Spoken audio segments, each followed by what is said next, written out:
Hello and welcome to the Nighthawk Racing F1 RST Season 3 Round 5 Blue Lobby. This week again at the historical and iconic American track of Daytona. This time the Tri-Oval, home of NASCAR and high-speed action. Firstly, I'm Midnight. You can see me and the others in the red lobby racing here on the Nighthawk Racing YouTube channel. Please check out our Instagram, TikTok for other content and races too. But right here and now, it's my pleasure to introduce one of our very own admin and co-commentator for tonight. One of our long-time racing partners in crime, Pedro. We're here for the Blue Lobby, so Pedro, say hi and let's get cracking. Hi everyone, it's a pleasure to be here today. And that it shall be. So, first off, information for the lobby. I'll give you a brief overview and Pedro will give you more specifics. So first off, it's a 10 race championship and the lobbies are split into red and blue. We have about 32 drivers registered with possibly more joining in the near future, we shall see. But the basic event overlay is we have a sprint race to start, then we have qualifying which will set the order for the much longer feature race. And as I said, this is the 5th race in the championship, so this will mark to the halfway point of the series. But Pedro, can you give us some more information here for the Blue Lobby tonight, please? Yes, so Blue Lobby has pretty much all the same settings as the Red Lobby, except for the fact that you have access to all the assists, which you normally wouldn't have in the Red Lobby, such as traction control, active stability management, etc. So, the sessions consist on a sprint race, whose grid is set by the reverse average points scored by all of our drivers from the previous rounds. And this one today will be 18 laps long, with 100% fuel. It will be a rolling start, and it has a 4 times tire wear and 3 times fuel usage, just like in the feature race later on. There's an open tire choice for this one, which allows for our drivers to use a vast amount of strategies. Then we have the qualifying for the feature race, which is a 10-minute session with 1 times tire wear and 3 times fuel usage, and the fuel that you start on is at 50%.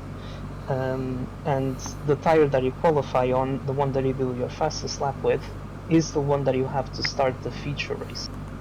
And then as for the feature race itself, today's one will be 75 laps long, and it's a grid start with false start check, and it's subject to random weather. Perfect, thank you very much, my man.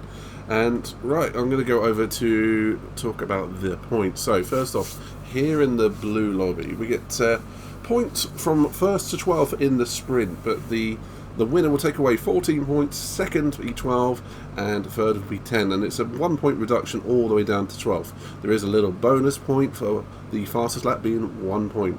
The feature race, however, that's where the big points lie. And you get 28 for first, 25 for second, and 22 for third, all the way down to 1 point for 14th. And again, a couple of points for the fast lap, but as I said, a couple of points, so 2, making it doubly as worth as the sprint. But also, there's a couple of points on offer for qualifying as well. So 3 points first, 2 for second, and 1 for third, which makes that qualifying and the choice of tyres even more tricky, Pedro. But I think now we should go over and talk about some track facts quickly, and then talk about the drivers and get into that sprint. Absolutely. So, this track was opened the 22nd of February 1959, so exactly 65 years ago from now. The turns have 31 degrees, like on the bankings, 18 degrees on the oval, and the back straight has a 3-degree inclination. The lap record here was set by Colin Brown in 2013, which was a 40 second and 364 milliseconds, which it will be hard to replicate for our drivers, but certainly we will see some very fast laps from them. It has also hosted football events, both from American football and European football, so known by the Americans as soccer. And the most successful driver here is the late Dale Earnhardt Sr. with 34 total wins across different categories. Perfect, thank you very much. So, okay, let's go on and see what the sprint grid looks like. So good. Okay, and on to the sprint race grid. So first up we have Piper, not in the Viper, but in the M6. He is a Season 2 sprint race winner, so he's going to be hoping to accomplish the same again today, starting from pole. Next up we have Simon. His first time around Daytona, road course or oval, so this is going to be a new one for him and a bit of an interesting experience, I would imagine. Next up we have Steven in the little Yeetle Beetle. He is a sprint race winner also, and he's going to be looking to replicate that again. In fourth, we have Haslett, otherwise known as Saber Venom. Unfortunately, he's had a few connection issues over the last few rounds, so hopefully that has stabilised and he can get himself back on track and get his best result of the season. Up next, one of our very own admin, Ziggy or Bila Dorada, depending on how you know him. But he's a bit of a sprint race connoisseur, and he's definitely going to be pushing hard for a podium at very least. So, Pedro, that's the top 5. Let's have the next 5, please. Okay, so in 6th place we have our lovely co-owner and admin, Sarah Hockey. She's got some pretty good results this season, including a feature race podium at Monza. So let's see if she's able to add any more to that tally. Okay, then we have our very own Big Crazy Bertie, one of our fellow admin and a racing veteran across many different leagues like CRT, SRF, and now in Nighthawk Racing, an instrumental part of our team. And he has been on the podium quite a few times in the previous seasons, and including a race, being a race winner. So let's see if he can add any more of that to his tally. Behind him is Ripin the Terran, a very fast driver on his A, and that 4GT should be a very good car around here, so let's hope he's able to maybe challenge for the win here today, who knows? Right, so in 9th place we've got Lee, a multiple podium finisher and race winner with us at Nighthawk Racing. He will be driving that lovely Porsche 911 in the unlimited motorsport colors. He's quite good when it comes to the sprints, and he seems to like to make his way through the pack, so let's see what he's capable of today. And in 10th and last place on the grid, we have our very own Kirk, one of our lead commentators in the well-known Vomit Comet and BAR liveried M6. He has been a race winner this season, and yeah, let's see if with that lovely German car he's able to make his way up the grid and score some good points, and who knows, maybe another podium or race win. Absolutely true. I think we do have quite an interesting grid here. A lot of former sprint winners in particular, and even some feature race winners in here too. But I'm going to have to say, looking through the grid, there's a couple of strong. Unfortunately, when it comes down to Daytona, you've got to have a strong car, you've got to have good strategy, and I'm definitely going to be looking out for what Sarah Hawkey and Ripon Deterran can do in particular. But it's got to be said that the 911s are no slouches either. So it's going to be part strategy, part car, but it's going to be all down to what they can produce on the track. Anyone you're going to keep an eye on, Pedro? Yeah, I agree with you. I think I'm gonna keep an eye on them, and also on Ziggy, because that Supra seems to be a very quick car now, once again.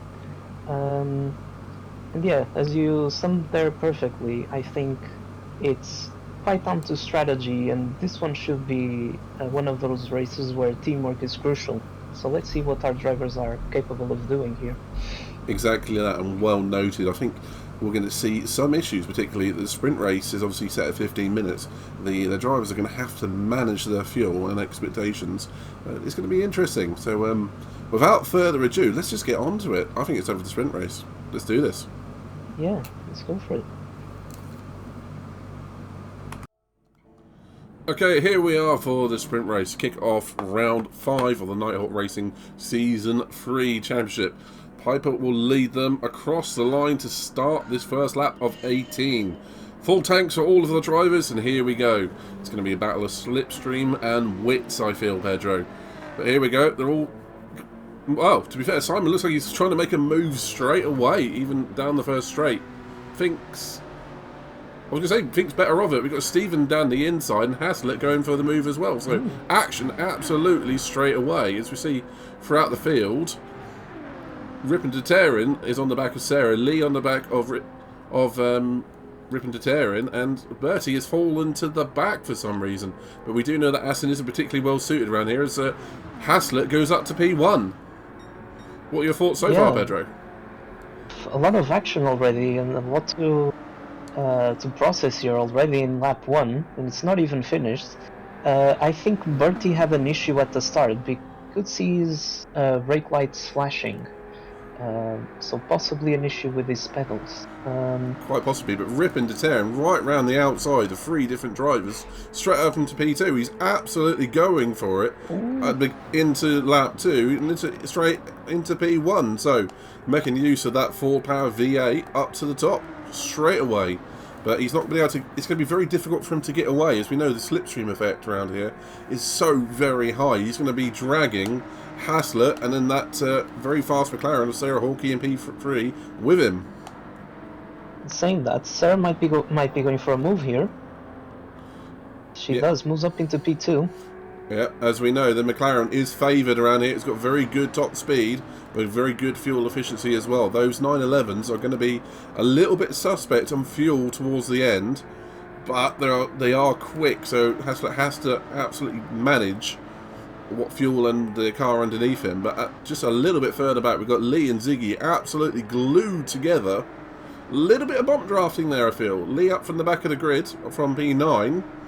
He's brought Kirk with him in P6, but it looks like he's giving Ziggy a bit of a bump draft as Lee now takes to the inside.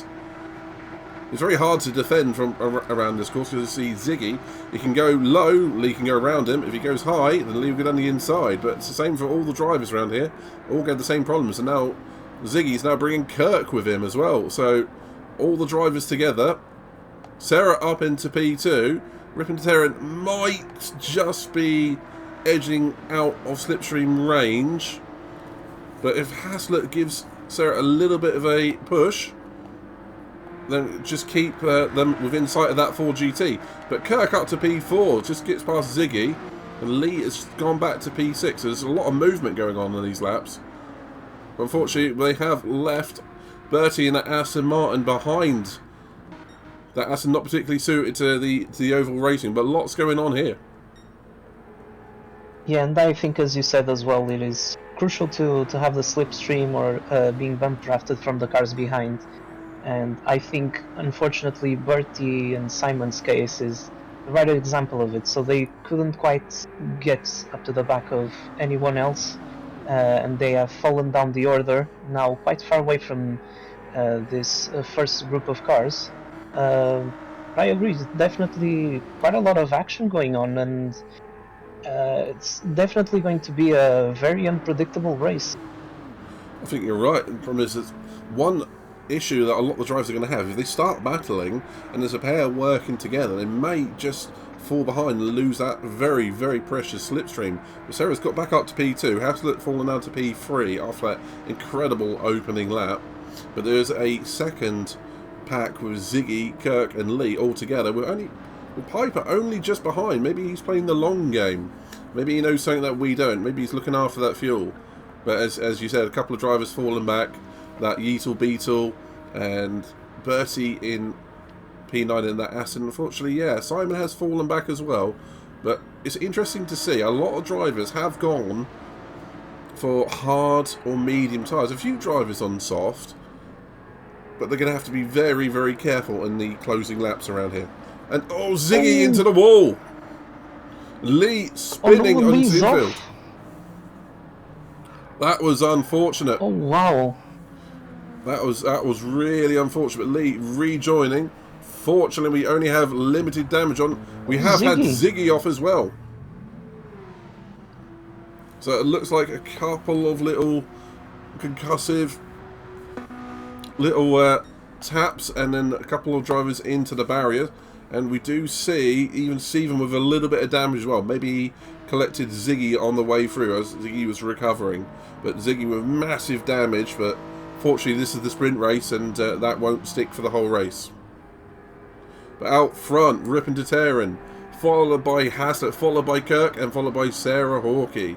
Piper now up to P5 following that incident, so we now have one distinct clear pack out front with a couple of drivers looking to recover and gain back to positions.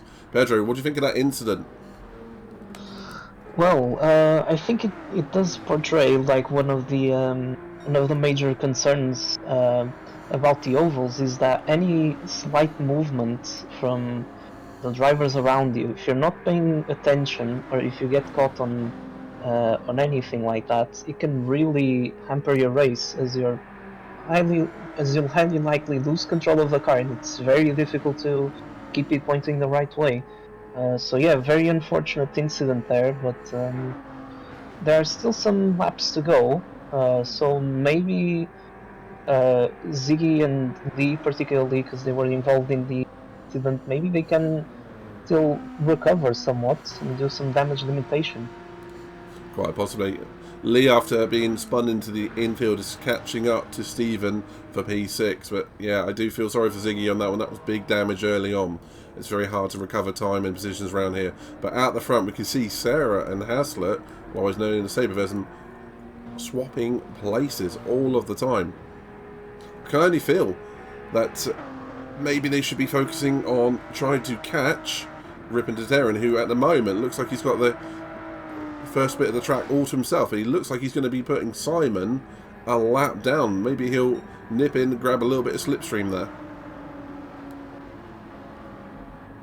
But there we go. A couple of the drivers past Simon. Sarah back up to P2. Halfway point of this race, lap 9. And it looks like it is settling down a little bit now. Definitely, yeah. And I think if I was Haslett, I would work alongside Sarah to try and catch back up to Ripon Taterin, because he seems to have created a bit of a gap between himself and Sarah. And I think both of them could really be challenging for the win if they start working together from this point. And it looks like they have also dropped Kirk. He's now no longer got that slipstream from the two in front, so it is a clear group of 3 now. So it looks like the podium's on for these 3 at the moment. Kirk for P4 and Piper for P5 perhaps. Lee has gotten past Steven as well, but Steven is being dragged along in that slipstream. So it's very hard to pass someone on this track, as we know, Pedro, and then get away from them. Yeah, it's quite a challenge, especially if, as I mentioned before, if the cars in front from different group are on each other's slipstream or are using just other techniques like bump drafting, it becomes very difficult to catch up. I do wonder if Simon has an issue, because his braking lights are turning on. It could be he's had a possible brake failure. That could be absolutely possible. Unfortunately, these things do happen occasionally. But out front at the moment, we have Sarah back into P2, who's got half a tank of fuel at the moment. And we have Haslett just behind with just a little over a third. So we can see what was forecast earlier on, that the 911 is drinking a bit more fuel than that McLaren. But at the moment, Sarah's going to be starting to worry about that rear right tyre of hers. Yeah, those soft tyres seem to be wearing out quite fast, and in the meantime, Piper has gone past Kirk. That's interesting. I wonder if Kirk has realised that fuel might be a bit of a concern. He's dropped back behind Piper to conserve a little bit of fuel in that slipstream. Because there's a couple of tricks that you can pull, like you said, Pedro. You can turn down the fuel mix, save a bit of fuel, and go just as fast, particularly when in the slipstream. Yeah, maybe that's his strategy, and then again, I think Kirk has marginally more fuel than Piper, but this also means that they can now work with each other to try and possibly catch up to Haslett and Sarah up in front. That is a good point of view, but unfortunately I do think he is. I think the pair of them are 3 or 4, maybe even 5 seconds behind at this point.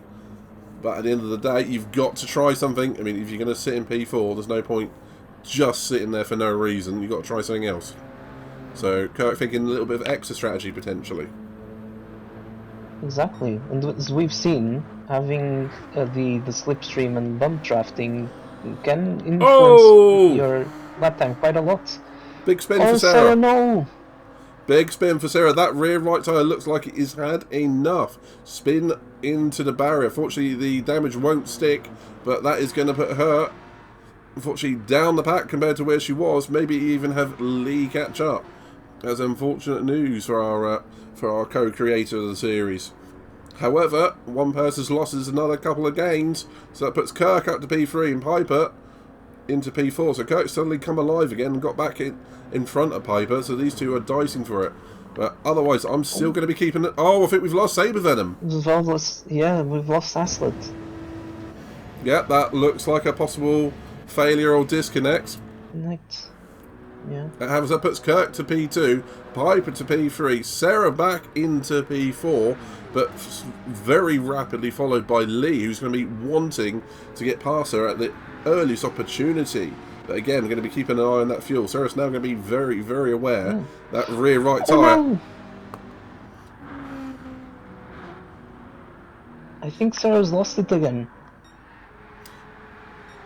Yeah, we've had another spin. That is unfortunate. That rear right tyre, just as I was speaking about it, it has let go again. That is unfortunate. But she's going to have to do her best with that rear right tyre and just manage the car home and maybe even pit. What would you do at this point, Pedro? What would you be thinking? Oh, I mean, considering it's 4 laps to go, I'd probably try to brave it out, but then again, it's a pretty valid option to go into the pits and just to get some fresh tires, see if you can catch up to someone, get their slipstream, and there she goes, into the pits. Yeah, that gives her the opportunity of changing up for some fresh tyres and at very least having a consistent end to the race. But out front we have Ripon Deterrent, who has been absolutely imperious in this event, has absolutely streaked away. But I think the fight is for P2 now.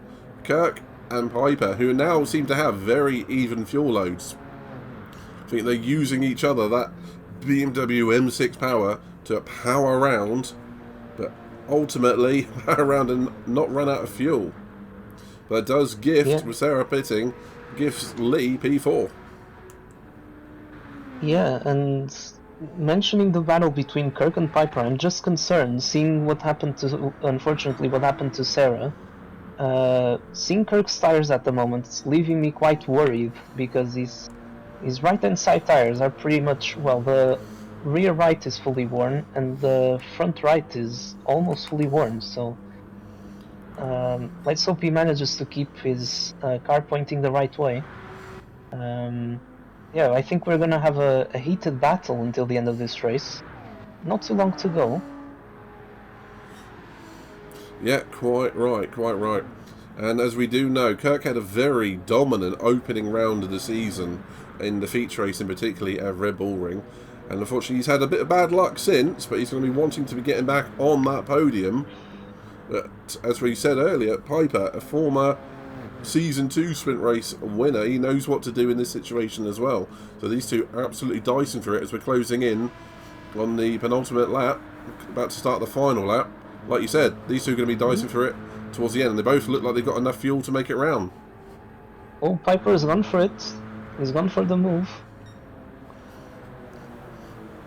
But not well. We're going to have to second guess absolutely everything in this one. Could that be Kurt letting him through on the lap early, so we can then slingshot past him? Possibly, yeah. I was gonna say if, well, just before Piper overtook Kirk, I was gonna say if I'm Piper, I'll probably just stick behind Kirk for a little longer and then try to make the move later on in the lap. But I think this might give a slight advantage to Kirk at the moment, being on Piper's slipstream. There you go. He's thinking about the move now. Kirk sitting in, well, he was sitting in that slipstream. He now moves out, but Piper is going to be covering the inner line, the shorter line, right around the corner. That's going to make life difficult for Kirk. You need a real overspeed. And Kirk isn't even sitting in the slipstream at the moment. It's a really interesting choice. But there we go. Yeah. Ripon Deterrent takes the sprint win. Now we're waiting for P2. It looks like it is going to be Piper. Yeah, I don't think Kirk has got much time left, but it was a good effort. Yeah, Piper taking P2. Kirk, P3. It looked like he might have been trying a slingshot, but unfortunately the timing of it didn't work. Then Lee comes home in P4 with a wisp of fuel left. Ziggy in P5 recovering from that crash and that little spin earlier on. It looks like he'll be taking P5. He's got Steven on the last lap also, but Ziggy with absolutely no fuel left as well. Steven, that little Beetle, P6, taking those hard tyres to the end and doing very well to get there. Then we have Big Crazy Bertie P7, Sarah picks up P8, Simon P9, and Haslett an unfortunate disconnect, it looks like, in P10. Pedro, that was an interesting sprint race, but you got to give it to Ripon Deterrent there. He made that happen for himself, and really good race between Piper and Kirk for the podium spots there. What are your thoughts on the race? Absolutely, just ripping the terrain, showcasing the potential he had on that 4GT.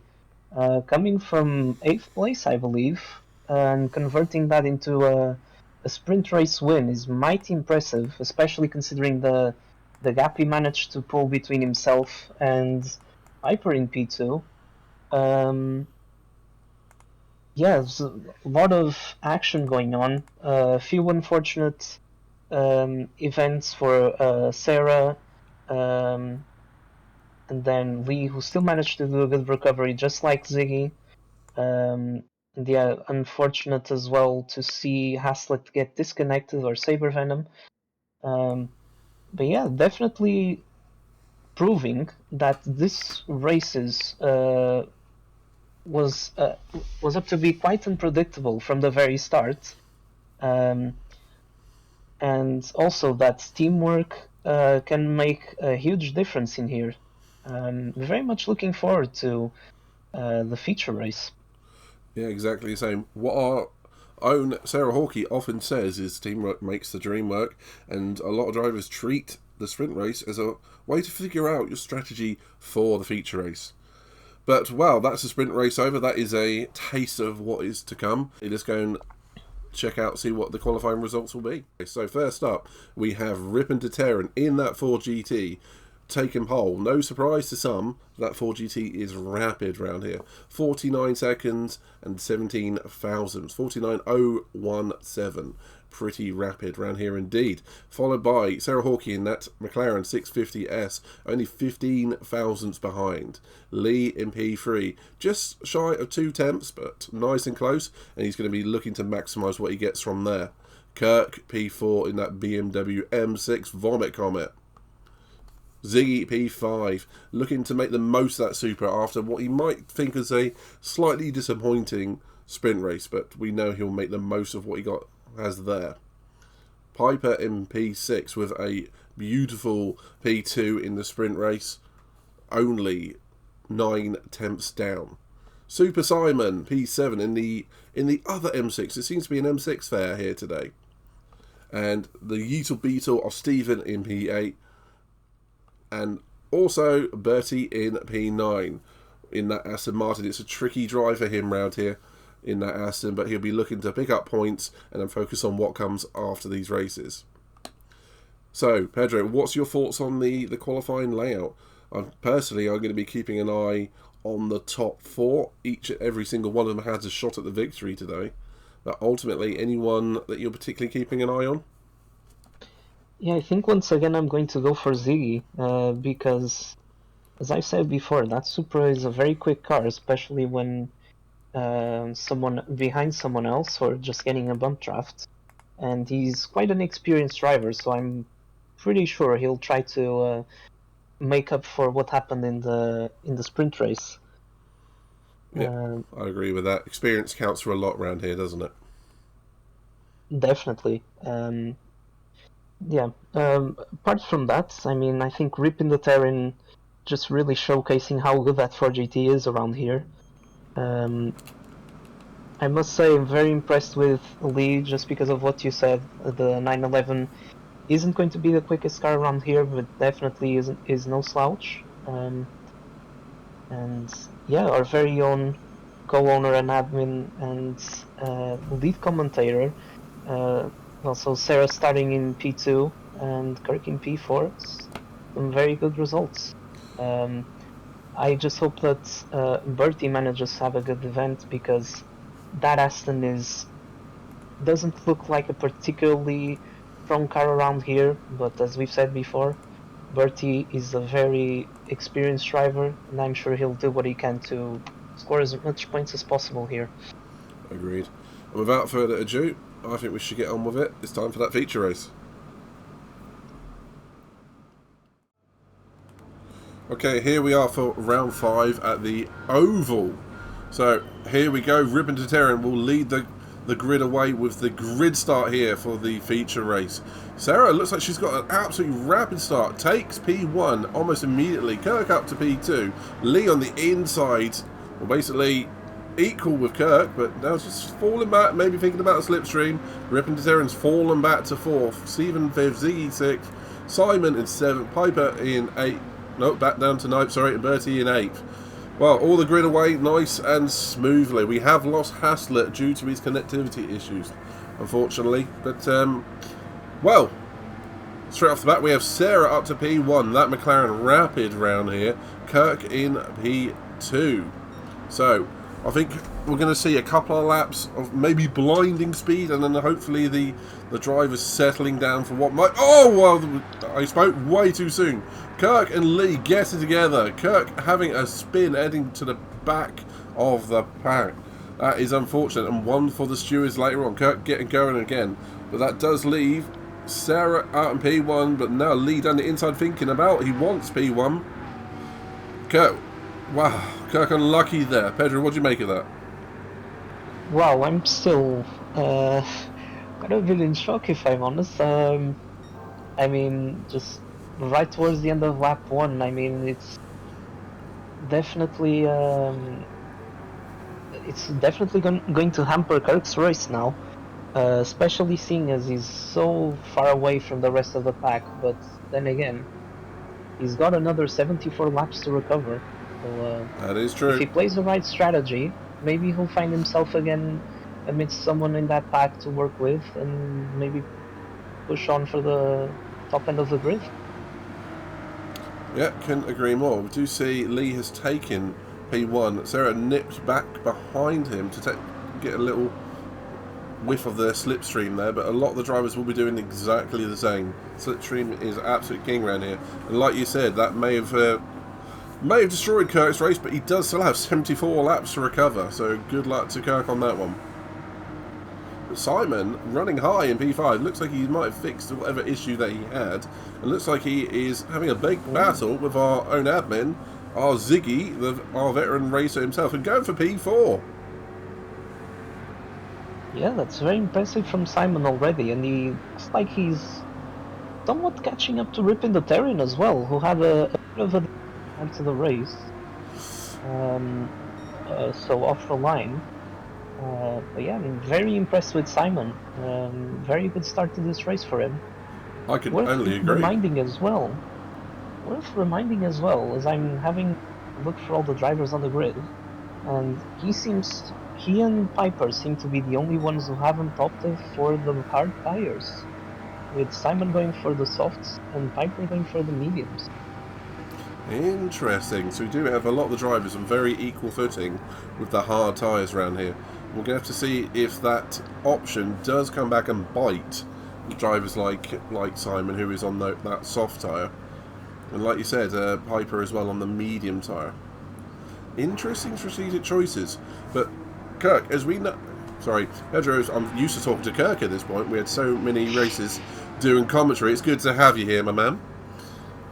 It doesn't help. It doesn't help. I keep seeing Kirk on screen, but yeah, like we know, this race isn't just about flat-out speed. It is about strategy, managing your fuel, using the slipstream of the drivers, either in front or behind you, a little bit of bump drafting and whatnot, and getting into the area when you can challenge for the podium and the win. But you see, Simon, interestingly, it looks like he might be going for P3. He wants that podium. Absolutely. I do wonder if ripping the Terran is saving some fuel, because I'm quite surprised that by now he still hasn't caught up to Lee and Sarah. But if he is saving fuel, then that is definitely going to play to his advantage later on. Yep, this is well, we always describe the feature as it's not an endurance, but it's definitely more of a, well, this one is a bit of a mental endurance, given the fact it's 75 laps around here, but it's definitely a track where you have to think your way through a position. But Sarah, going on the high line for this. Lee on the inside. Sarah technically out in front right now. Lee they're swapping between them several times a lap, but there's now a big group of 5 of these drivers all vying for these positions. And do you know what? At this moment in time, I couldn't pick anyone to take the win, but like you said, maybe Ripon Taterin is playing the longer game. He looks like he has the most fuel out of all the drivers here. Yeah, and definitely proving our previous point that he's very much likely saving quite a lot of fuel, and considering the pace that he has on that 4GT, that's definitely going to play to his advantage later on. And in the meantime, I think Kirk has caught back up to Piper, so they can work together now, as we were discussing before, and hopefully get closer to the group in front. But yeah, this top 5 very unpredictable at the moment, and it's been quite exciting to see all of them, because as you said, this race is quite a lot about being able to save fuel, working together with someone else. As much as people can say, oh, you only need to be, full throttle and turning left, truth is, at this type of speeds, and with the pack being as bunched up as it is in this occasion, so in regards to the top 5, one little mistake can be very costly, as we've seen before in our sprint race, so it does require full concentration. And concentration is something you absolutely have to have around here, particularly for an hour-long race. It would be around 65 minutes for this race around here, and that's going to be approximately 3 or 4 stints for most drivers. Damage will stay until you go back into the pits, so you've got to have that concentration, and you've definitely got to have the speed as well. But battle brewing for P7. It's like Stephen has just been passed by that pair of M6 of Piper and Kirk, but now Stephen is going to be hoping to be dragged along with them. Yeah, and you can see just in Piper's and Kirk's lap times just how much of an effect slipstream can have there. At some point, they were almost 2 seconds quicker than Steven. Yeah, as we've said, that slipstream effect is absolute king around here. But it's all relaxing. It's settling down now. 10 laps in, we've got Lee, who now looks like he is starting to bump draft with Sarah and get the pace down a bit. That we are seeing faster and faster laps now. We've gone down from the mid 50s to the low 49s. So it does look like they're upping the pace a little bit with that little slipstreaming bump draft tactic. Yeah, and you can also see as well that Lee has been behind Sarah for quite a while now, And although that Porsche is a little bit more fuel savvy, if you if you want to say, um, he's using quite a lot more fuel than the cars around him. And I'd say, on par with Simon, he's probably the driver with the least amount of fuel in that top 5.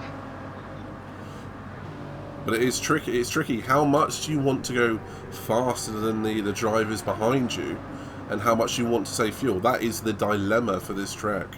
And unfortunately, you got some drivers like Ziggy at the moment who are kind of on their own, who have no slipstream. They do have the pace to keep in touch with the top 3, but he will be absolutely ruined not having a slipstream to save a bit of fuel and get a bit of time with. Would you be thinking right about now, asking Simon, to come with him and give him a little bit of a tow? Well, it could be beneficial for both of them in the long, as long as they don't lose much time doing so. I do believe Rip in the Terran.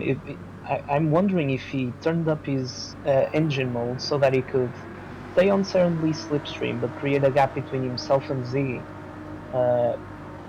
And yes, Simon might be able to catch up to Ziggy soon, and that would be pretty good for both of their races.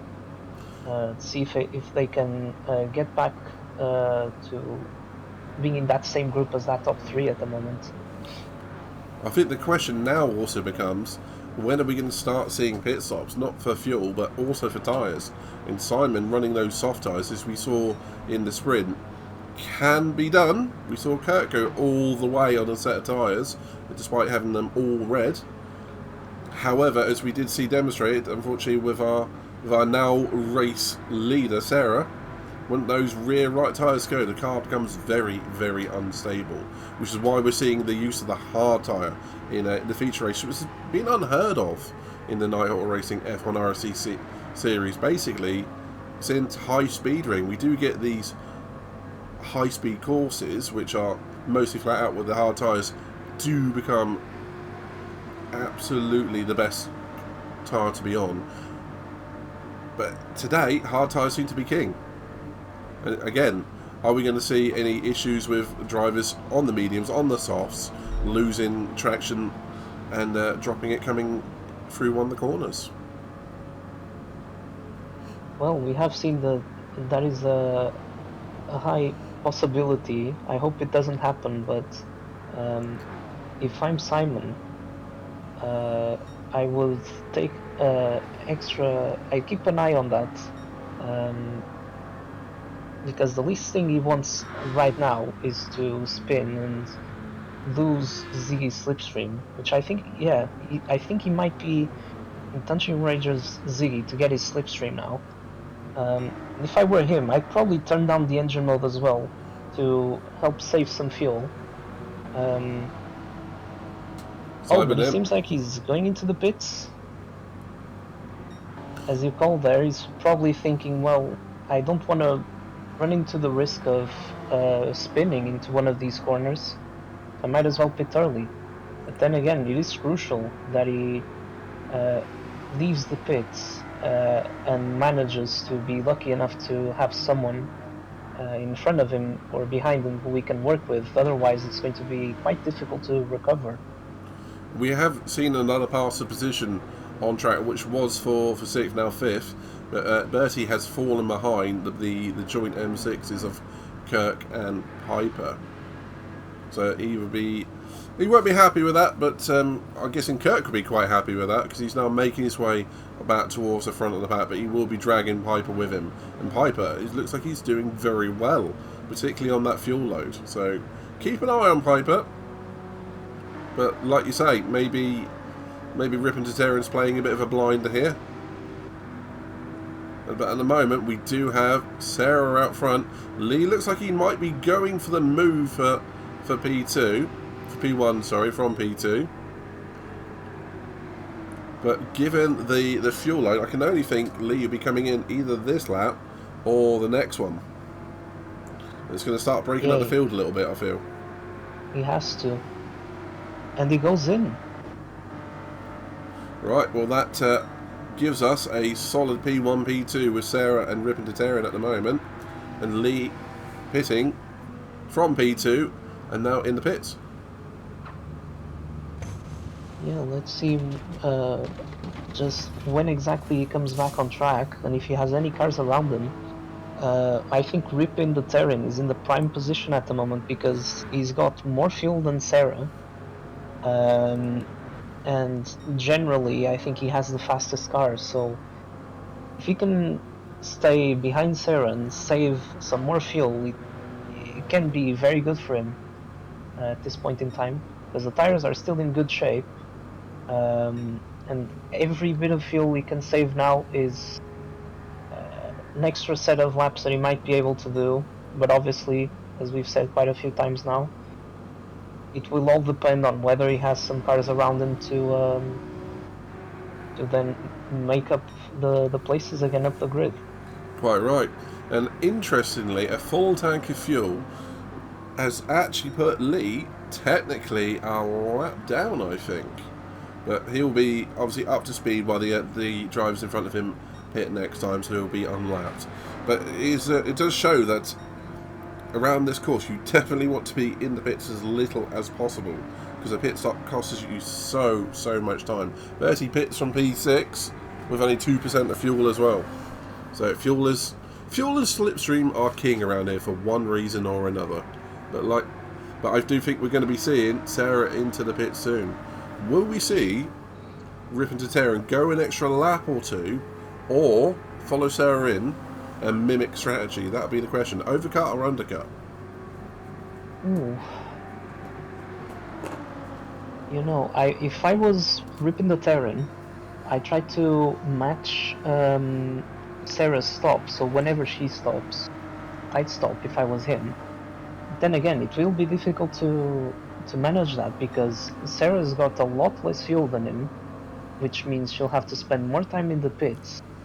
And if he ends up, even if he goes up to a full tank, he might have quite a big gap in front of him, but let's see what he does. Sarah into the pits as well.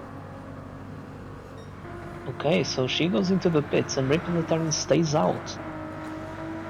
So Rip and Tatarian obviously going for the overcut. Sarah into the pits, refueling and retiring that McLaren. What tyres will she go for? Ziggy into the pits as well. Looks like now is the time for the first round of pit stops.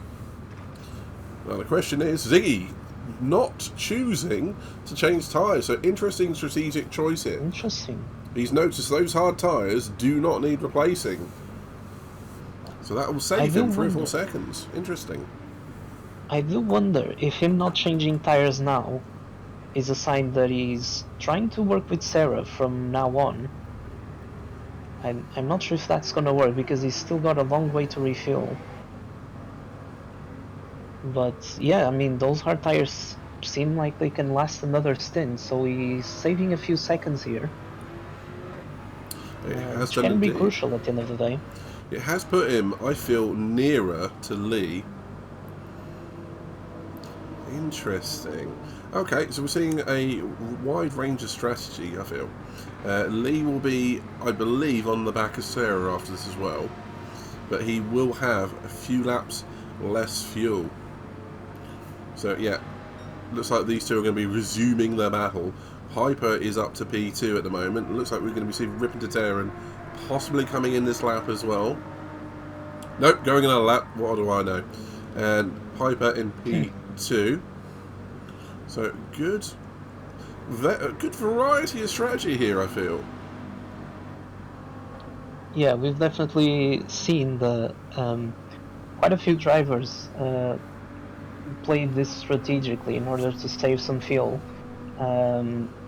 And it's quite showing in terms of their strategies, and obviously in the starting tires we've seen, you know, particularly Piper and Simon starting on a different tire to everyone else, and it's giving us quite a lot of variety, as you said.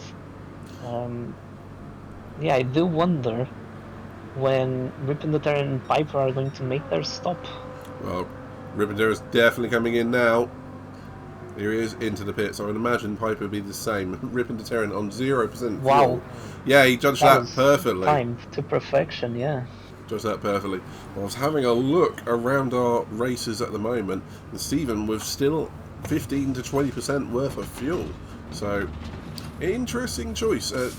Again, we're seeing a lot of strategic variety here today. So I'm wondering if some drivers are going more flat out than others, trying to go for the fastest race possible but taking on more fuel, and others are going for the more conservative option. We'll see which one works long term, I guess. Piper into the pits also. There you go, 0% fuel as well. Well, what can you say other than perfectly judged? Now, how much fuel will Rippendeterren take on? We take on 100%, he must do, surely. Yep, there he goes. Surely, yeah. There he goes. I do wonder if he's still going to come out ahead of Sarah and Lee. I think he might, you know. But he might not be there for long. Yep, they're working together, bump drafting again, and they're going to be coming up to Rippendeterren very, very far away! Well, we called it. I didn't even get a chance to finish the sentence. Quite a lot of overspeed on the Porsche and the McLaren. Obviously it will take at least a lap or two to get Rippendeterren going at full speed, but once he's there, we will see if he's still within striking distance to get their slipstream.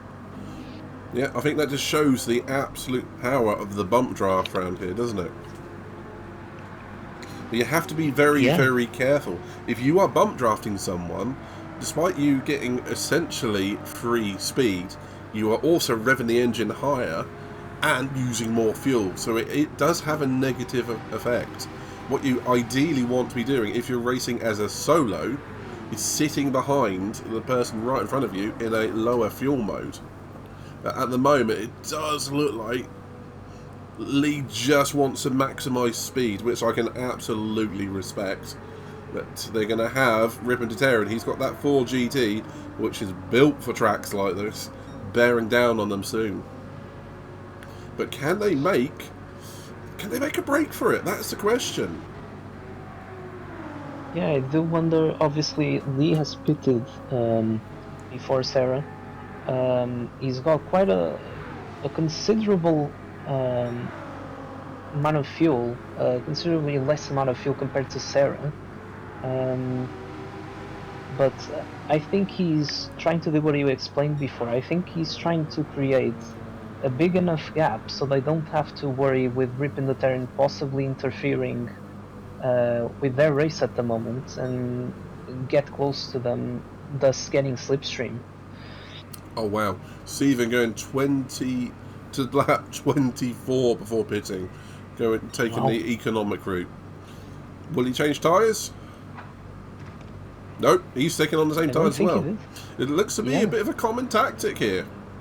Save a bit of time in the pits, go around again with those tyres. Yeah, hopefully those seconds that he saves on his pit stop can actually put him in a better position on track. It is worth saying that Rippendeterren currently has the faster lap as well as the pole position. So extra points possibly there for the fastest lap, but obviously 3 points to the qualifying. But at the moment, it does look like... Yeah, I would say Lee and Sarah pulling away from Rippendeterren ever so slightly. And that will make Rippendeterren very uncomfortable, knowing, although he's got more fuel at the moment, if they can get a break on him, he will have to use that fuel to catch up. So this race is actually opening up a bit, with these two working together. That's exactly it. I think Rippendeterren will, seeing that they're both working together, is obviously going to have to use more fuel, which is definitely going to interfere with his strategy. Speaking of strategy, actually quite curious that Steven didn't change his tires, and he also didn't go for a full tank, instead opting for going just a little bit over 50%. Okay, that's an interesting choice for sure. We'll have to ask him about that one at a later date. Because you've got me on that one. Maybe he's planning a shorter stint on this one. Maybe he's done the maths to know he only has to do 2.5 tanks worth of 2.5 tanks worth of fuel to get to the end. So if he's done that, he knows all he's got to do is add on 50% now and then go 2 full tanks later. Possibly. And just as we mentioned him, Ziggy goes past Steven, lapping him at this point. So obviously he's gonna benefit from having Ziggy's slipstream here, and possibly they can work together, which can also be good for Ziggy, because it means that he will be getting ever so close to ripping the Terran. Although, you know, he's still quite far away from ripping the Terran at the moment, but at least he'll be progressively closer each time. Quite right. Quite right indeed. Well, the race has settled down now. We do have a clear front two. Ripping the Terran keenly sitting there in P3. I do wonder if we could see perhaps Sarah or Lee utilise the not swapping tyres tactic to save a bit of time in the pits and get a bit of a bigger gap on ripping the Terran. It really does show there was a lot of tactics in this race. Yeah, and it's worth mentioning as well that Sarah has done her mandatory tire swap for this race, as Lee hasn't. So she could possibly do that. Maybe at some point try to extend one of these stints without having to worry to change to another tire compound. But yeah, things are shaping up to be quite interesting in the upcoming laps. It does look like there's a couple of battles on track. We have Piper and Kirk swapping paces and paint quite a lot with a little bit of bump drafting. Bertie and Simon are close together, swapping places and paint and glances. There's only 2 sat by themselves in all reality, and that is Stephen and Ziggy on different parts of the track as well. So there's a lot of action as Simon does get past Bertie for P7. Simon showing very, very well today. He's going to be happy he's mixing it up with the veteran drivers. Yeah, he does look quite confident. It was unfortunate that he had that issue in the sprint race, but he's definitely showing that he can, you know, fight for some really good points here. Yeah, still a long, way more than halfway of this race to go. Yeah, I'm very happy to see him fight with the more experienced drivers today. Well, I think it's almost time to start talking about second round of pit stops. It's getting there. Lee would be looking at his fuel gauge, wishing that he had an extra 5-10 litres in there. But at the moment, running P2 very, very solidly.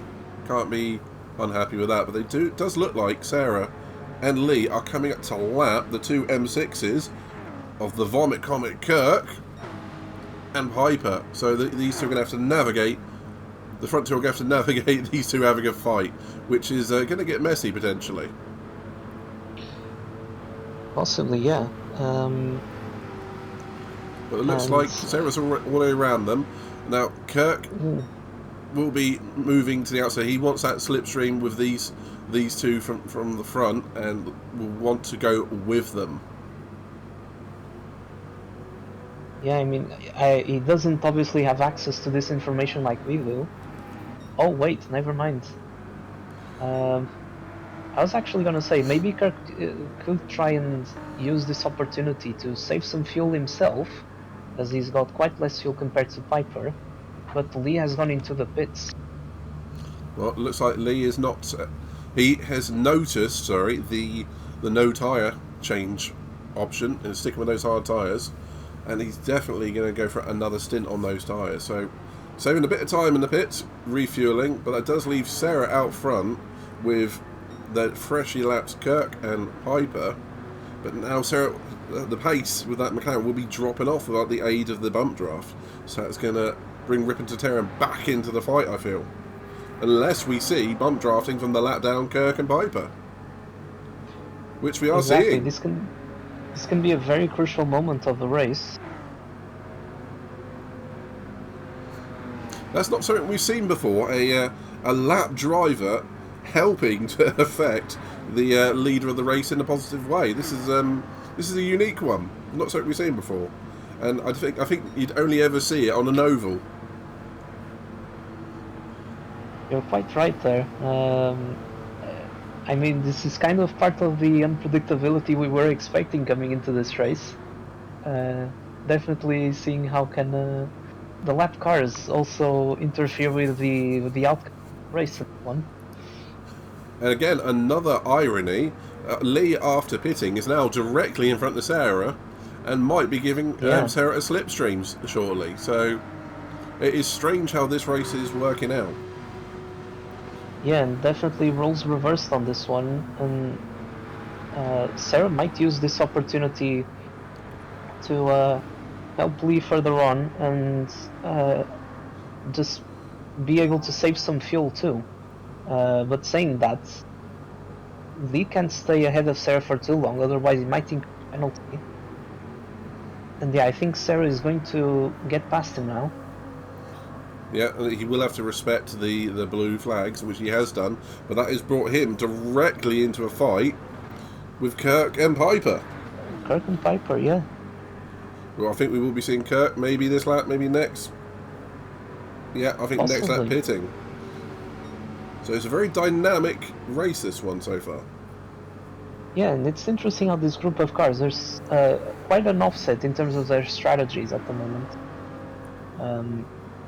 Because Kirk has got a lot less fuel than everyone around him. And yeah, he's been working with Piper for most of this race, but Piper clearly has the fuel advantage at the moment. It would definitely appear so. But we have Sarah in P1, Ribbon to Tear in P2. Ziggy is currently running P3, and I think he's turning into a bit of a dark horse around here with the way he... Unfortunately, he is by himself, but he's running such a solid race. Because of the fuel management, he is definitely strategically right up there. I think he's in with a chance of a podium here, Pedro. Yeah, it is quite a possibility at the moment. Unfortunately, he's not getting the slipstream that some of the other drivers are getting. But I agree with you, he's definitely driving a very solid race. I think he's really maximizing the potential of that Supra. And yeah, as you say, I think he's the dark horse at the moment. Right, I think we're about to see Kirk from this quartet coming into the pits.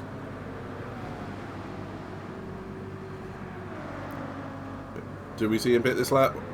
No, he's not going to chance it, surely. There we go. There he goes. 1%, so he really had to come into the pits in this lap. Well, Stephen took that marker and went a bit further. He came in with 0% fuel. But he does change tyres. Kirk changing tyres as well. Changing off those mediums. We'll see what he goes to. I'm going to keep an eye on Stephen, because I would like to see what he does with the fuel level on this one. Will he go more than 50% this time? Yeah, I think surely he has to go for a full tank now, especially being on fresh tires. Might as well just try and maximize this opportunity of doing the pit stop. There we go. 100% fuel. Had and to it be, actually really. might put him in a good position, you know, because he's got all the other cars around him, which he can work with, possibly. Yeah, Kirk rejoining as well. Coming out right behind Rippin' to Terran, who takes P1 as Sarah comes into the pits. Down to 3% fuel. Judge that beautifully. So, yeah, here we are at the second round of pit stops. 1 to go after this by our calculations. Ziggy, will he come in? Yes, he does. Perfectly timed. But Rippin' to Terran, it looks like he's only going to have 1 more lap of fuel this time round. So we did see him go a couple of laps further than Sarah last time. But without the aid of the bump draft, with him having to push the engine a bit harder, it does to me look like Sarah and Lee are brought into this race with a question of the win.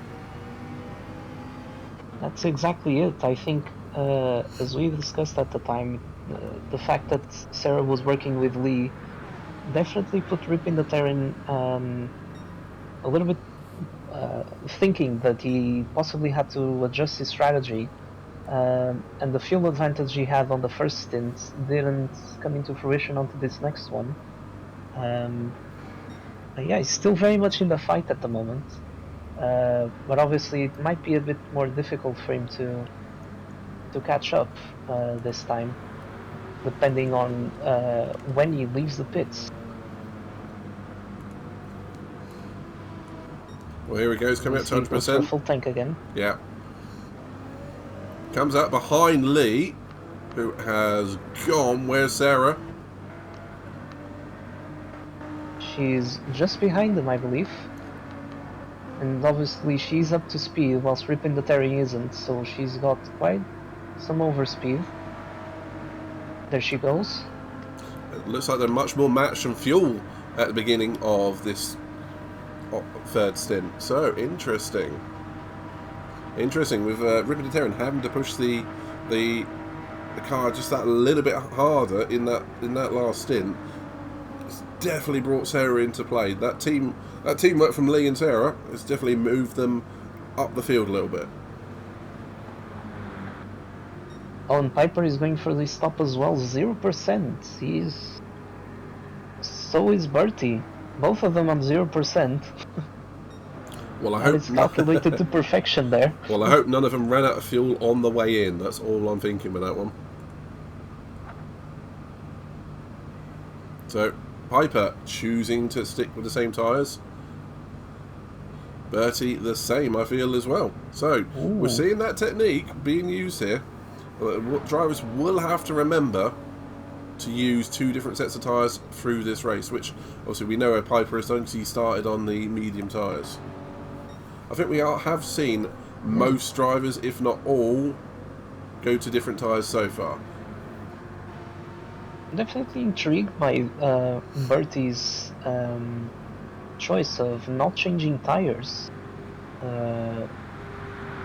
because obviously, as we've seen in the sprint, it might become very difficult to control the car, seeing as the tyres are that worn. So hopefully he manages to keep pointing the car the right way. We'll have to see. We have now had a change position for P2. Rip in the Terran has moved past Sarah from that slipstream up to P2, now making inroads towards Lee, but Lee out of the top three with the least amount of fuel. But it's not over. Yeah, and this is Sarah's opportunity now to maybe stay behind Rip in the Terran and save some fuel, to put her in a better position later on. Yeah, we did see Rip in the Terran using that to good effect earlier on. Yeah, they're more matched in terms of fuel now than they were, let's say, in the previous stint. And Rip in the Terran clearly being the fastest driver out on track can only help Sarah as well move up the grid again and overtake Lee. Yeah, I can only agree with you on that one. I have to wait and see what these two get up to. As we see, they're coming to lap Piper. Piper having a very good race as well. Again, he is a former sprint race winner with us, but he's definitely enjoying the feature race here at Daytona. It's a new one for our championship. I think Nighthawk Racing has taken very well to the American track. Last week at the road course, a few bumps, few scrapes, but an all-round good, interesting race. But this time, trying out the NASCAR path, and I think it's been quite entertaining in both the blue and the red lobbies. You're quite right there. And Rip in the Terran has moved into the lead. It means that Sarah needs to try and get back on someone else's slipstream to try and not to lose that back of Leon ripping the Terran. I can only feel when it comes to this race, the last place you actually want to be is in P1. Yeah, you're quite right, because you're going to have to be the one technically dictating the rhythm of the race in a sense, and the way certain events can unfold. It can, obviously influence your strategy quite a lot. And in doing so, you might actually be favoring the drivers behind you. So I do wonder if Ripin the Terran has got some tricks up his sleeve to, maybe change the way that the race is going at the moment. Well, I think as long as he's getting a bump from someone, he won't mind too much. But it's definitely a tricky position to be in. Oh, I think Saren Piper touched there. Yeah, a little bit of damage for Piper against that wall. He's got a little bit of front right damage. It's not going to help in his battle with Kirk, but unfortunately that's happened for Piper with a lot of distance left to cover before his next stop. So that is going to be slowing him down for the next couple of, well, probably 10 or 15 laps potentially. Unfortunate there from Piper. But Sarah has just set the fastest lap of the race, sitting in that slipstream. Again, this is an IQ race, and just sitting in that slipstream has definitely helped her. The first three absolutely glued together. We don't see this at any other track. Just cars so close together for so long. There's still loads left to play for. Over halfway through now, probably closing in on 2/3. I still think there's a lot of action to come.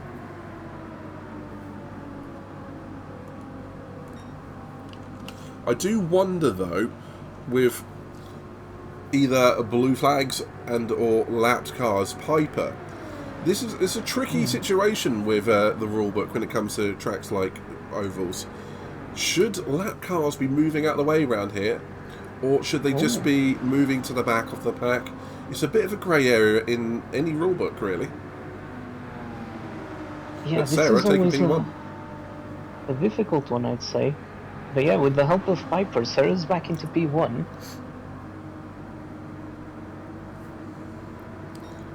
Yeah, I think it's a bit tricky to judge that point that you've said before,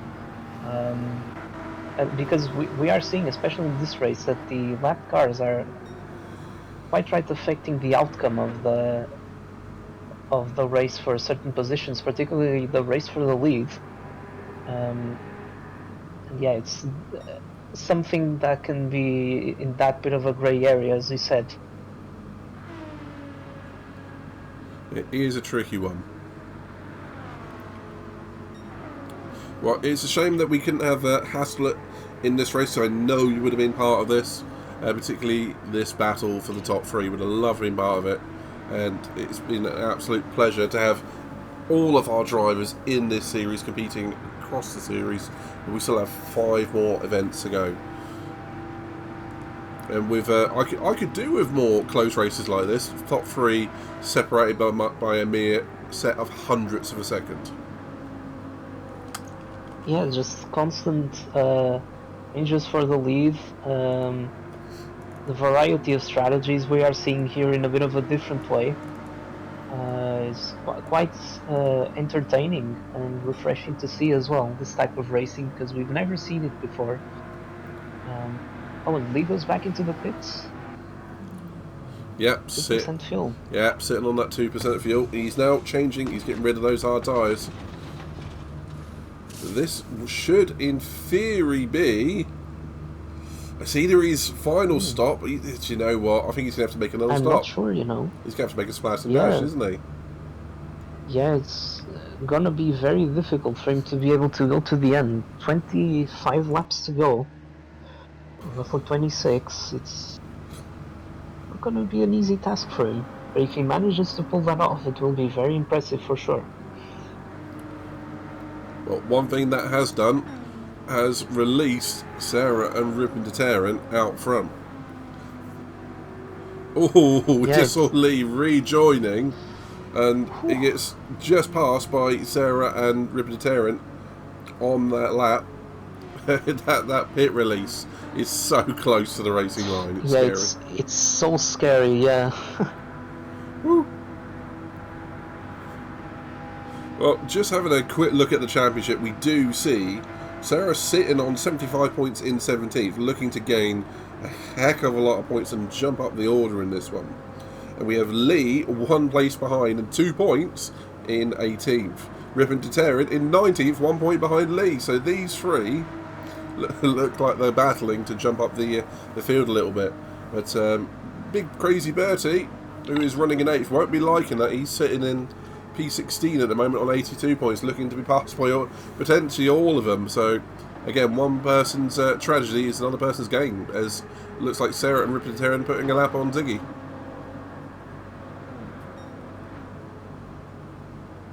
Here they go.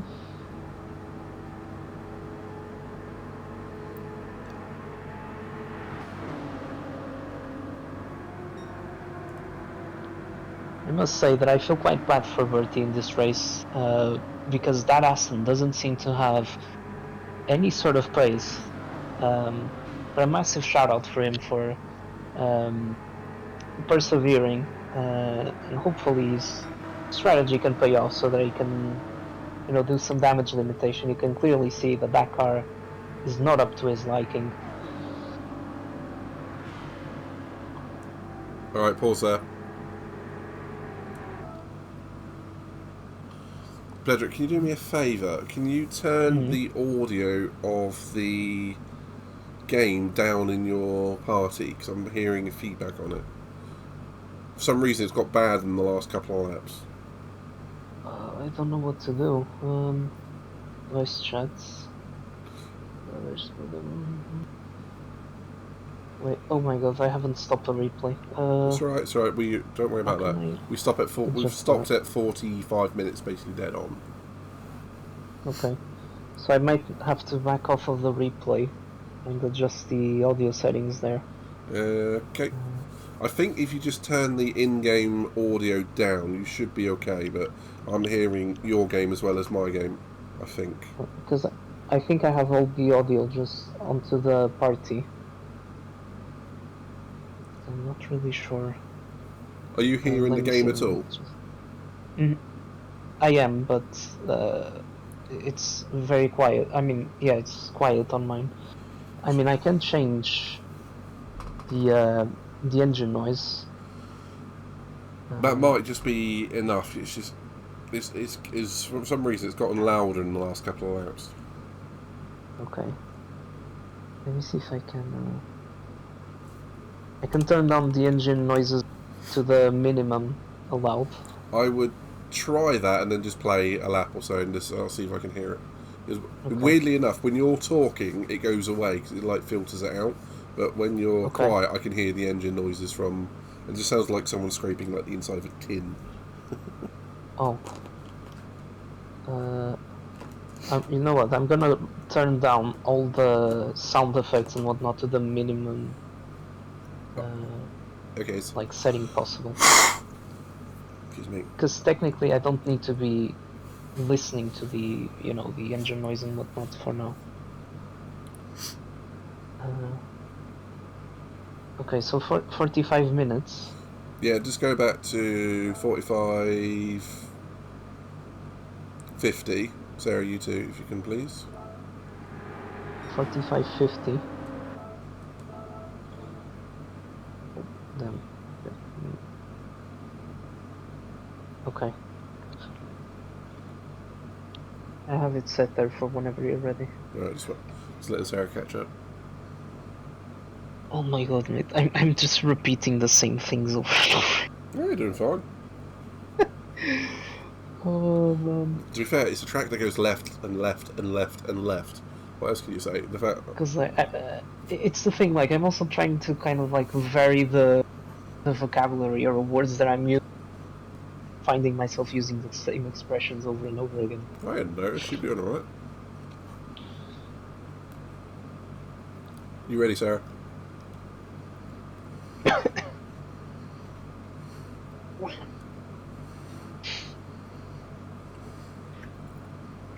Sarah, quack if you're ready.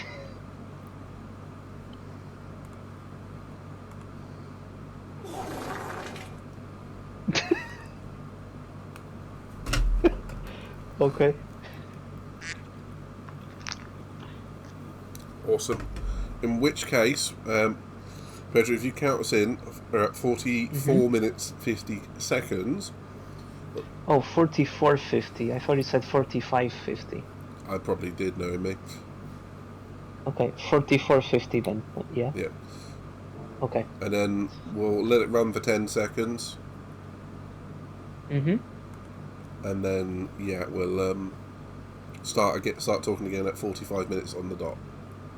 Okay. I'll say Simon's in the pits or something. Mm-hmm. Okay, Pedro, count us in, please. Okay. 1, 2, 3. Start. Hang on, it might be you, Sarah. Hang on a moment. Let me mute yours. Yeah, because I've turned down like everything.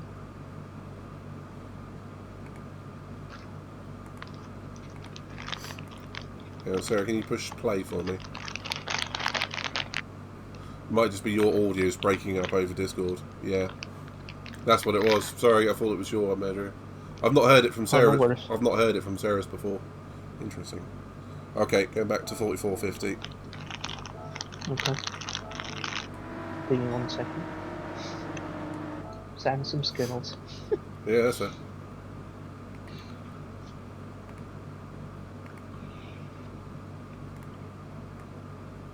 Well, it doesn't matter too much anyway. I can always just revert to whatever settings I had before. Yeah, that's fair. That's fair. That's fair. Right, 44.50. Yeah. That's weird, Sarah, the fact it started doing it now, isn't it, on that? But never mind. I'm the odd factor here, so maybe it was me who, messed that all up. I don't see how. Unless your audio's been feedback through your headset, but I doubt it. Anyhow, never mind. Right. Alright. Count us in, and we'll crack on. Okay. 44.50. So, okay. 1, 2, 3.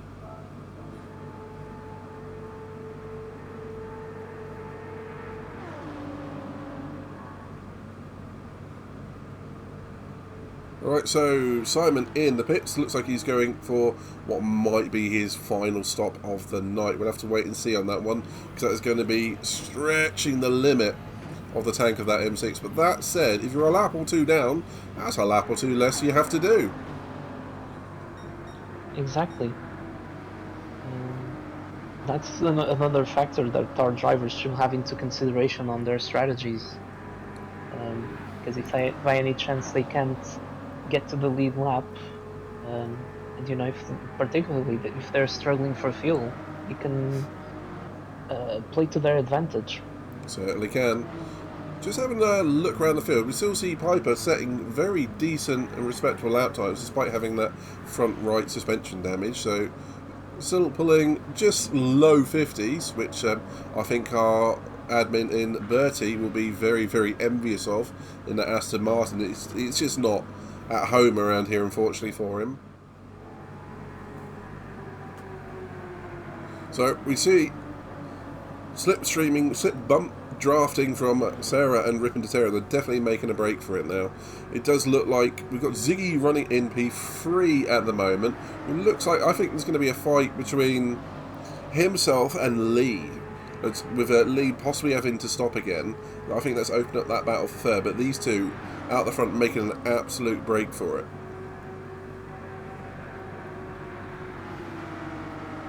As we can see from the other screen, it looks like Kirk has come off somewhat on the track as the lead has come round. Yeah, yellow flag. flag. Contact! Oh! Contact, and that is contact again, I think, between Kirk and Ziggy, and Kirk and Sarah. We see Sarah with some damage in front left and aero. That has opened up the race immensely. What was looking like an absolute nailed-on first or second with Sarah is now in jeopardy. She's going to be carrying damage, but somewhat fortunately, it's going to be close to a pit stop window for her to go to the end. It's not the end of the world on that one, but that is really hampered Sarah's chance for victory there, Pedro. That is so unfortunate. I don't exactly. I haven't exactly seen what happened to Kirk there, but it's super unfortunate that Sarah got caught up in that incident, and especially with her getting front bumper damage, it will mean that her top speed will be affected from this point onwards. So, and seeing that her fuel is getting quite low, I do wonder if she's gonna take that opportunity and make the pit stop to go to the end. Yeah, I would definitely be thinking the same kind of thing. It's in that kind of zone. Ziggy very, very lucky there to escape any damage as well. And it's worth saying that Rip and Daytona as well, very lucky to miss the entire incident.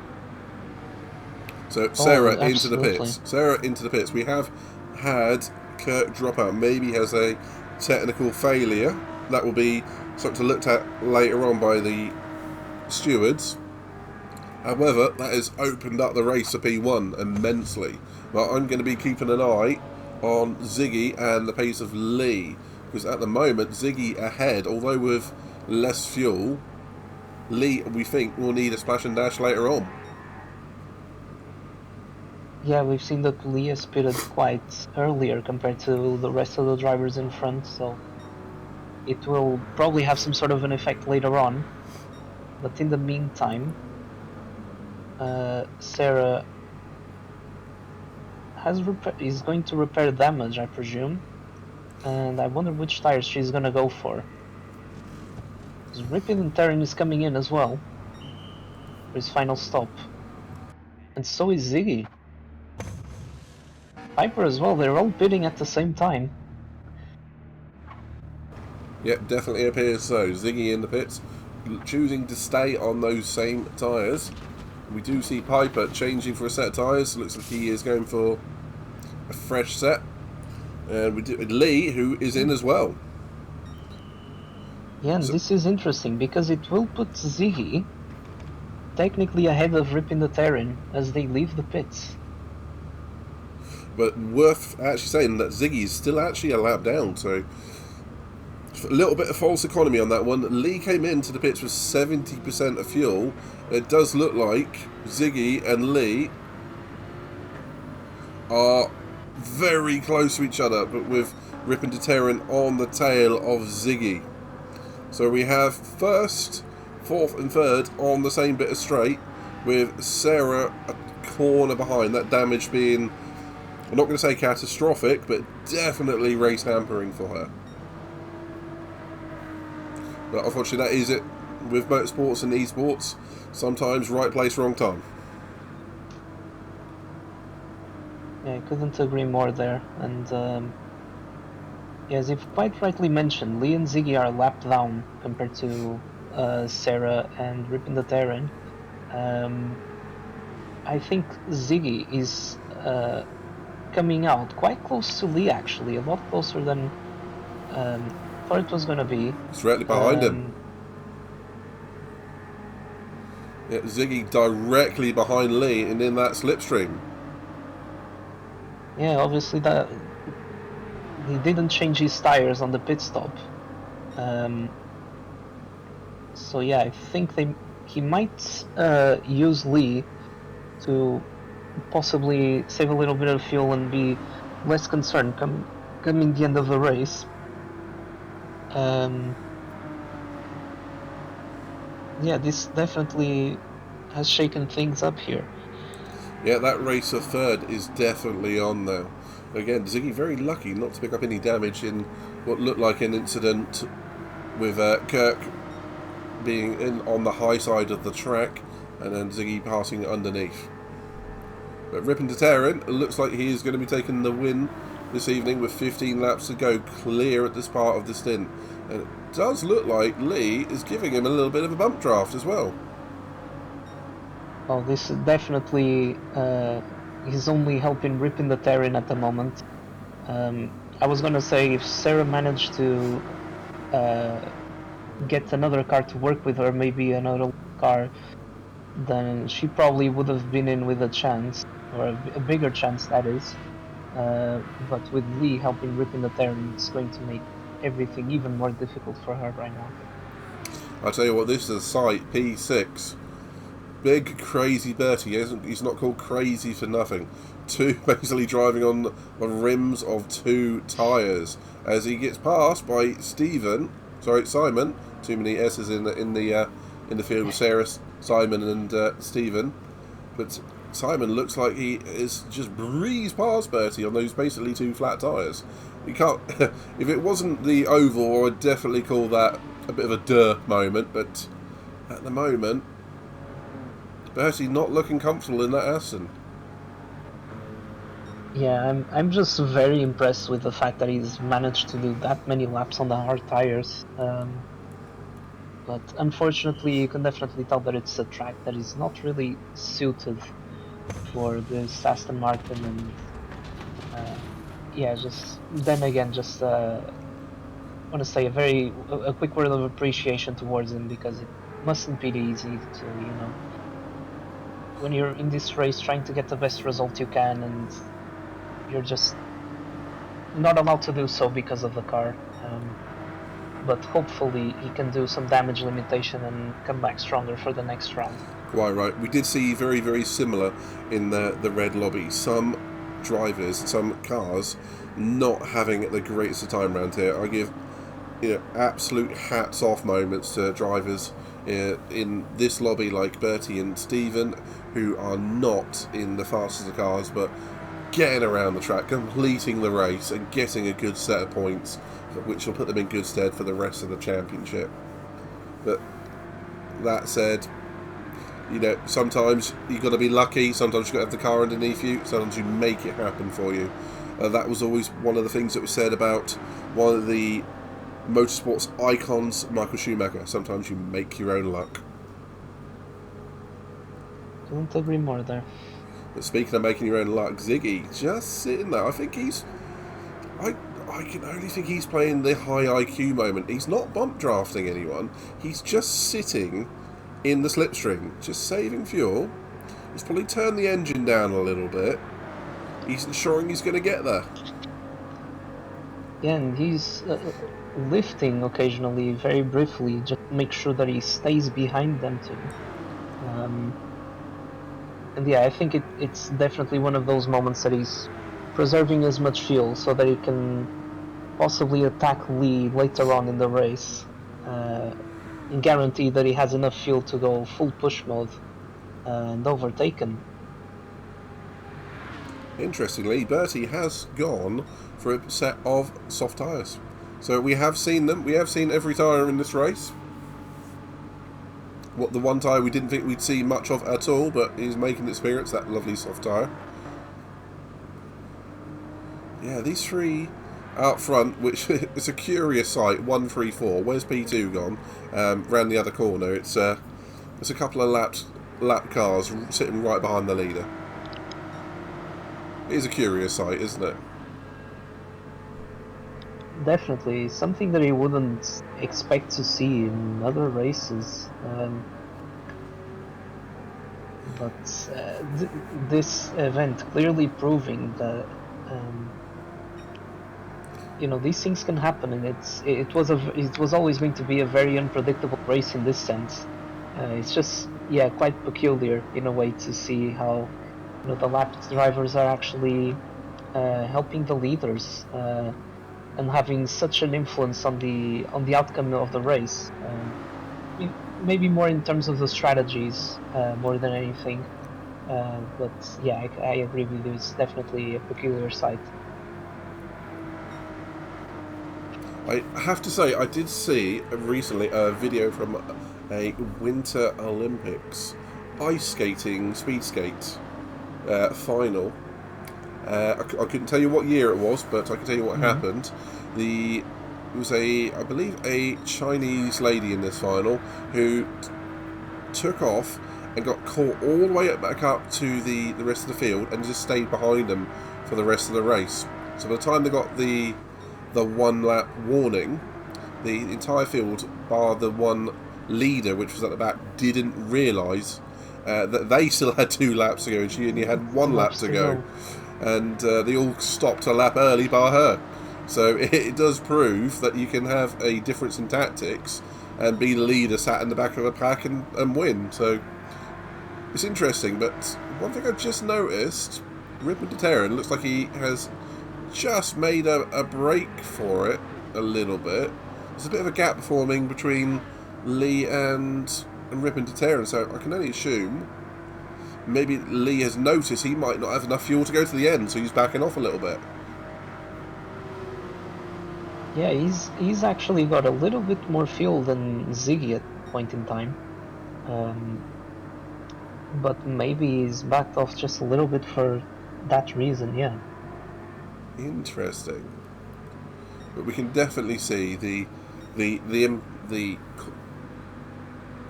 cause is the wrong word, but the after effects of the impact between Kirk and Sarah, who get on very well off track, but will have maybe a little bit of post-race animosity. But we can definitely see the after effect in that Sarah, who was fighting for P1, is now basically the other side of the track to Ripon, which shows you the power of a single incident and slipstream around here. As we've discussed before, obviously, if one of these incidents happen, it's always going to really compromise your race quite a lot. And yeah, it was very much unfortunate that Sarah got involved in that incident, because I feel like she was very much with a chance to winning this race. And obviously, as frustrating as it can be, still looking like she's going to finish in the podium, particularly in P2. So it's kind of damage limitation in that sense, although obviously we'd all love to see her and Ripon just battling for the race win until the very end. Yeah, quite agree. It doesn't look like there's many other battles on the track at the moment. We do have, obviously, Lee and Ziggy still going at it. But it does look like that Supra doesn't have, even with Ziggy lifting every so often, doesn't have quite the same fuel efficiency as that 911. But you play the cards that you dealt. And Super Simon comes in for his final stop. And there he goes. Yeah, another driver choosing to not change his tyres, save a few seconds, and then just fill up and get going. Yeah, I think it's the sensitive thing to do at this point of the race, because tires aren't going to wear out massively to the extent that you need to change them now, but they're going to affect that much the end of your race. So the less time you can spend on the pits, the better. As we see, Simon came out of the pits and he had Piper just closing in very quickly. I do have a interesting observation. I've noticed Piper is still running around with that damage. Yeah, I noticed that a few laps ago, and at first I believed it was also affecting, just even if minimally, his top speed. But yeah, still an interesting choice that he didn't opt to repair said damage. Then again, at that point of the race, it might have meant that he could be quite out of sync with everyone else. Maybe possibly affected this race at the time, but yeah, I agree with you there. It's definitely interesting to see that he didn't repair that damage. Off-topic observation, I absolutely adore the livery that Ripon has on that 4GT. Those lights under those arches, the speed arches, looks absolutely glorious under the night sky here at Daytona. Yeah, I was going to say it's one of the features that I really like about that car, that 4GT. It's the extra set of lights there, particularly in those races where it's a little bit darker. Obviously, in here you have the lampposts just illuminating the entire track. But maybe if it wasn't that bright, you would have, been able to see those lights shining a bit more. And yeah, it's definitely a cool feature of that car. So I think it is time to start thinking about driver of the day. I mean, I think the top two are set, but we've got the battle for third, I think, still ongoing. But I am wondering if Lee might just have the speed to hold this up. Who would you be thinking driver of the day? I think I've already got mine in mind. Yeah, I think you have to give it to Ripon the Terran, because he's been outstanding throughout the entirety of obviously both races and the qualifying. People can argue that he has the fastest car, but then again, he has to go there and make use of that potential and convert it into the good results, and he has been unstoppable today. I would agree with you. The only mark that he's going to have against his name for this one is he hasn't got the fastest lap for the feature race, so someone needs to go and have a word with him. So he's one mark short of a Grand Slam. But it's going to be crucial, those couple of points between Sarah and Ripon de Terran in the championship, because they're only a few points apart.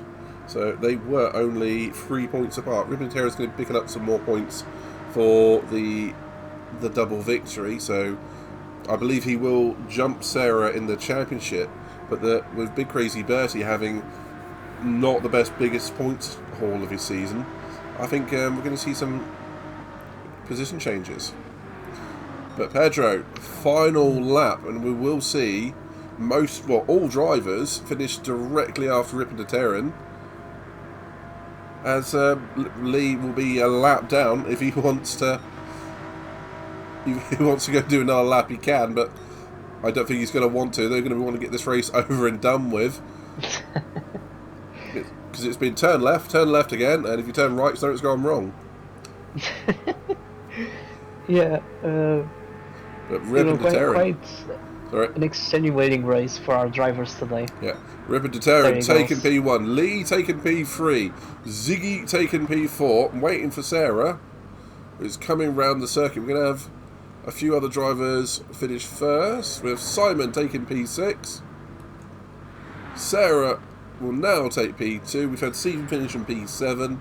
That leaves Piper and Bertie out on track with Kirk A did not finish, but Piper choosing to take that damage a long way into this race, but he's made it work. He's got a big haul of points. We don't often see him in the feature races. It's good to see him there. But yeah, P5 for Piper, and only just in front of Bertie. So, well, that was a good race all in all. And I'm going to say absolutely well done to all the drivers. But wow, Pedro, what can you say about that? I mean, it's a what if for some people, what could have been, but still a massive haul of points, particularly for the top three. And do you know what? I found that quite entertaining.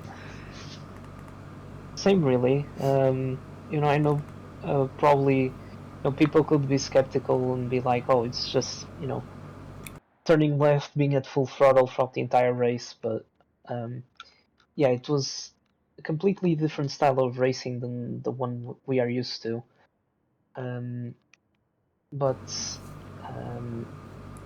Yeah, a very interesting race in all senses. Obviously, the strategical elements to this race was also was a bit different from all the others, and it did show on the plethora of options that people went for, both in their tire choices, in their pit stops, the amount of fuel they took in, obviously if they were working with other drivers. Yeah, I think overall it was a very fun event, and as much as we've had quite a few unfortunate events, I think overall it can be seen as a pretty positive experience. I will agree with that. in some aspects, I'd say it was more fun than the road course, but it depends on if you know the results of the Red Lobby or not while we're saying that. But I do urge people to check out the Red Lobby on our Nighthawk Racing YouTube and other content on Instagram and TikTok and whatnot. But that said, yeah, with the strategies that we've had today, we've seen long stints, short stints, new tyres, old tyres, a couple of incidents, a couple of frills and spills. But ultimately, ripping to tearing, absolutely having the best set of races out of the grid. I mean, you can have the car to put you in that position, but you've got to accomplish it yourself. So a little bit of luck went his way. It avoided an incident about lap 55, I think it was, or you still have to give it to all of the other drivers involved. Sarah, the only other driver ending up on the lead lap. So you have to give it to her as well. An outstanding result of what she might be ruining the unfortunate accident, but P2 is nothing to be ashamed of and nothing to be unhappy about. But for the rundown, we have Rippin' to Tearin' P1, Sarah Hawkey P2, Lee P3 in that 911, Ziggy only a few hundredths behind in P4, Piper with his best feature result since I can remember in P5, so he will be ecstatic with that, particularly at his home course, the American on the Daytona International Tri-Oval. He'll be absolutely loving that. Simon P6 in the feature race. It's great to see, it really has been. Stephen in the Beetle, in P7 with Bertie in P8. I do want to give as much credit as I can, particularly to Stephen and Bertie, because those cars have not been suited to this course, but they have made the most of it, picked up a bunch of points, and either maintained the position or moved up the championship. So well done on those gents there. But yeah, I think we've already agreed it. Rippin' to Tearin' for driver of the day. I mean, I think we have to give it to him.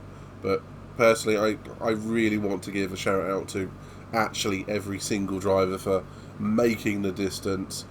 Sarah in particular for achieving a P2.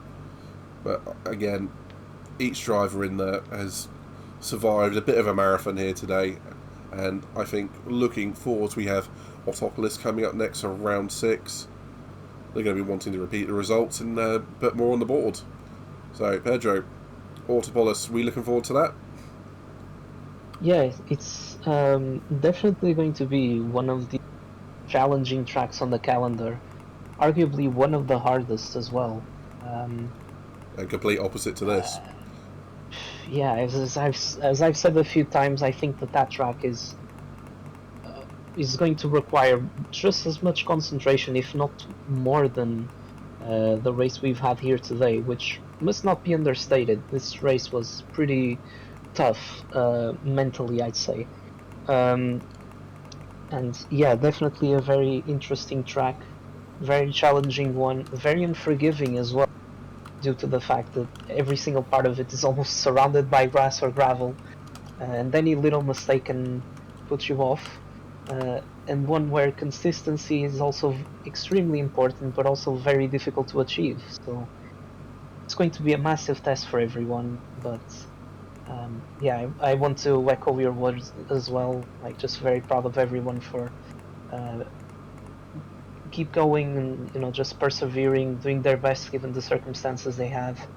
You know, a special word of appreciation to Sarah, obviously, having that unfortunate incident which kind of robbed us of a longer fight for the win. But yeah, then again, Rippin' the Tearin', massive congratulations for him. He was absolutely incredible throughout the entirety of this event. And yeah, very much looking forward to seeing all of our drivers out on track at Autopolis.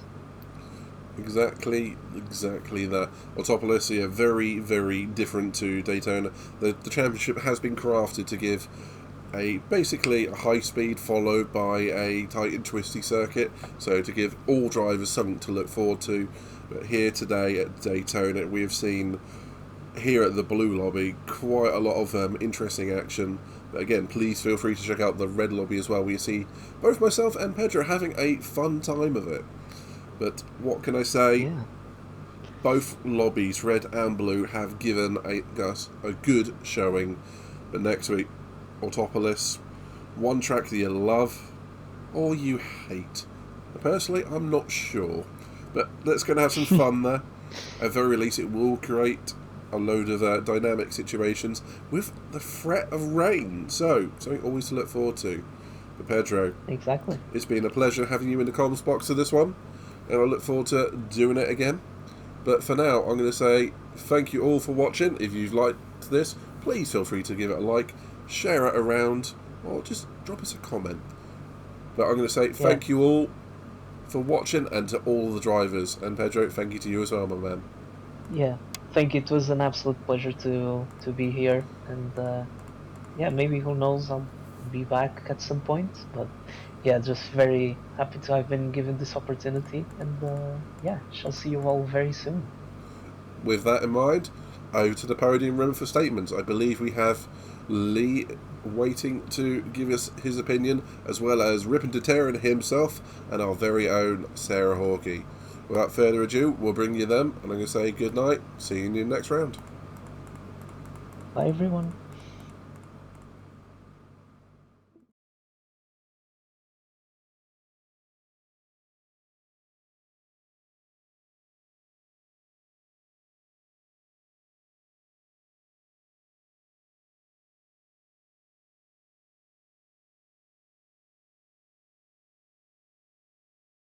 With only 18 laps, I knew I could basically go full throttle and not worry about fuel as much. With starting third last, soon as the lights went green, I needed to get to the front of the pack quickly. Once in front, I knew the Ford GT had the straight line speed and only needed to adjust my fuel mixture to 3 in the banked corners for a short period of time, pulling a nice gap out to second place by the end of the race.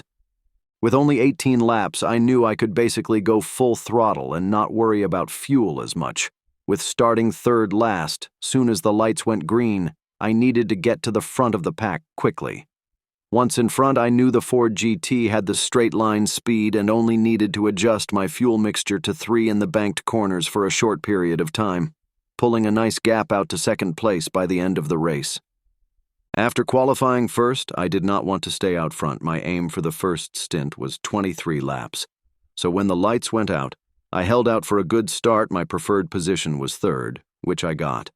With being in third, I was heavily managing fuel behind Sarah and Lee, just following nicely between fuel mix 5 and 1 to catch up if the slip time was rising. After the first stint, I could just go full throttle till the end, as could do 18 laps of max throttle and saving fuel whilst slipstreaming.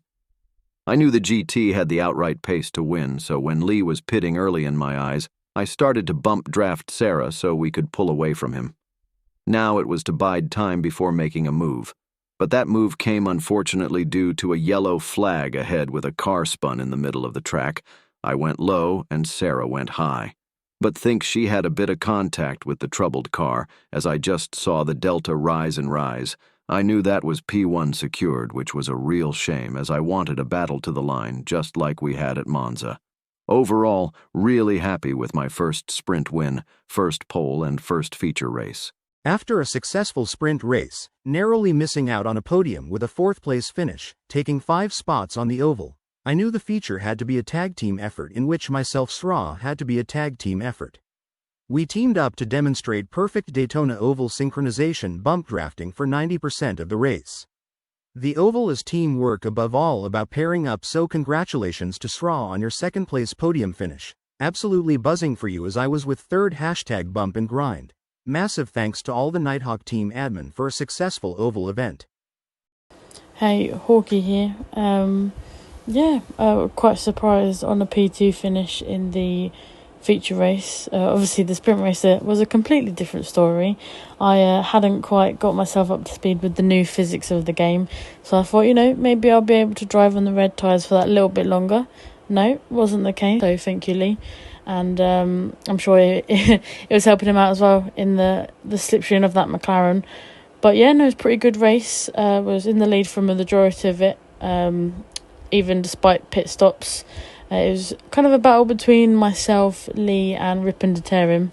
But unfortunately, Kirk had a kind of a malfunction or a technical difficulty, which meant that he stopped in the middle of the track.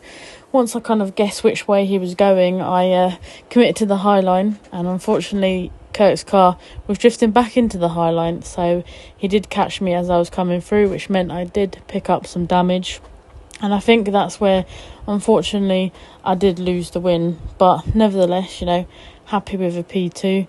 These things happen, and I'll just have to keep on working hard to get that feature race win at some point. But it was a really good race. Obviously, slightly different racing style. It was good to kind of adapt to more of the NASCAR style of racing, as I called it. But no, it was good. It was fun. It was different, unique. And again, thank you to everyone, all the drivers. It was a really good event. See you at the next one.